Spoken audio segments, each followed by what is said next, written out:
Bismillahirrahmanirrahim. Assalamualaikum warahmatullahi wabarakatuh.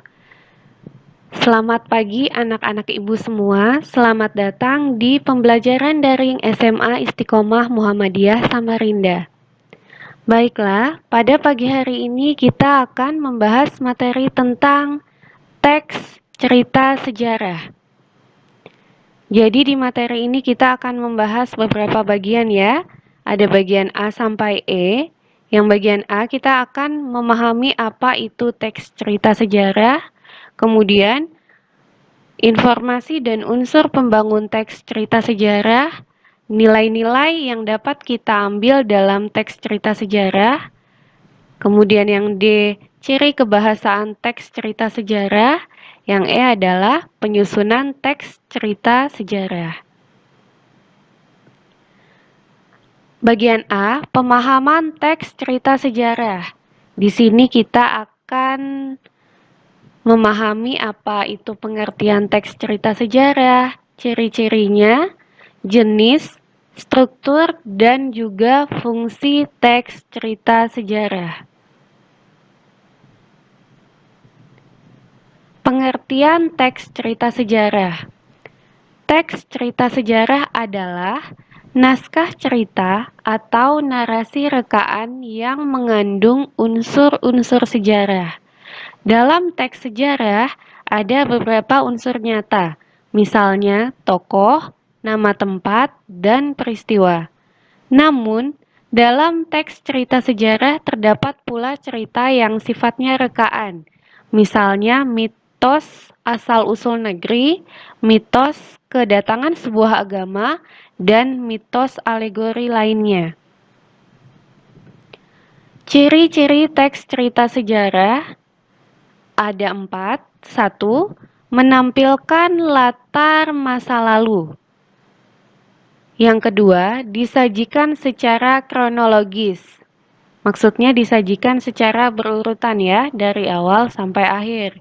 Kemudian yang ketiga, isinya berupa fakta atau fiksi. Jadi tergantung teks cerita sejarah apa yang akan diambil.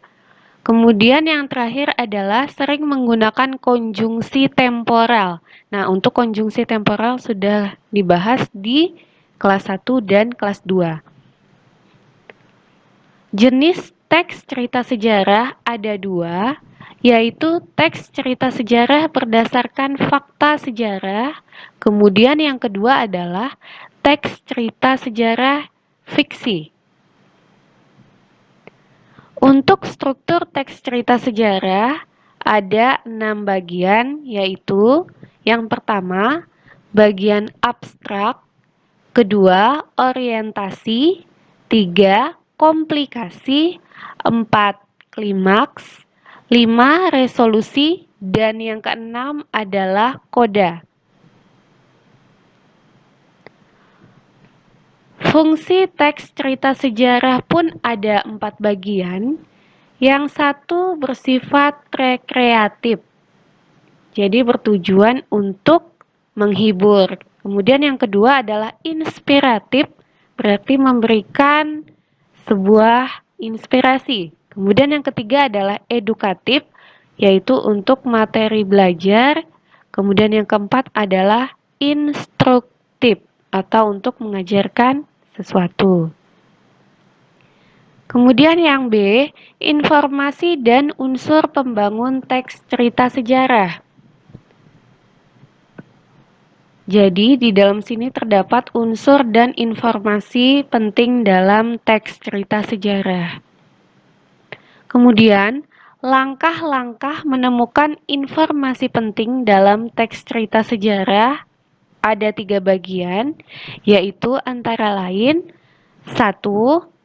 Membaca teks cerita atau novel sejarah dengan saksama. Jadi dibaca dulu dengan teliti dan kemudian nanti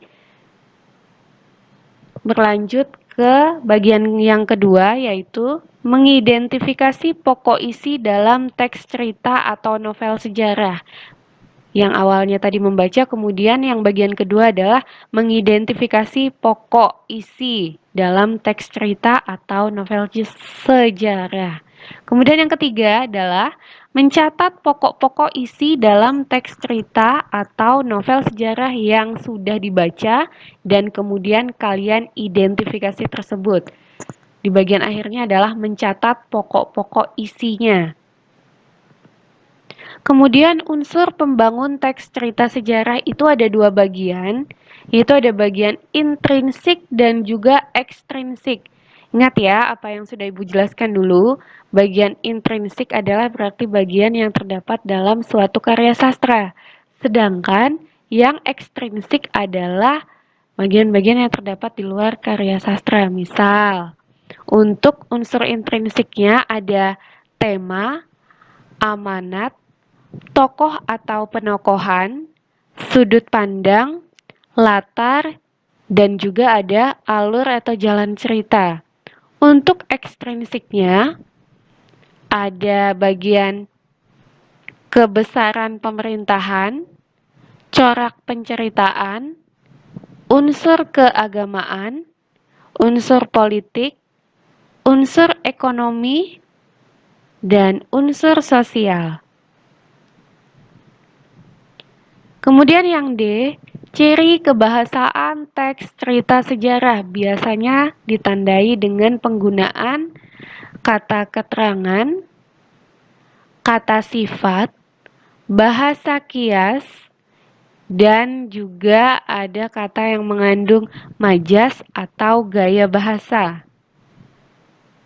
Kemudian yang E, penyusunan teks cerita sejarah.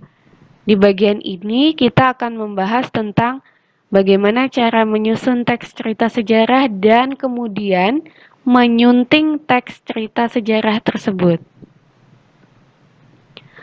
Menyusun teks cerita sejarah bisa melalui dua cara, yaitu melalui wawancara atau dengan cara menulis kreatif. Kemudian, langkah-langkah menyunting teks cerita sejarah antara lain ada 3 bagian. 1. Membaca keseluruhan naskah teks cerita sejarah. Yang kedua, mencermati kesalahan penggunaan ejaan, kesalahan penulisan, maupun tanda baca. Yang ketiga, memperbaiki kesalahan yang ditemukan dalam naskah teks cerita sejarah yang sudah dibaca.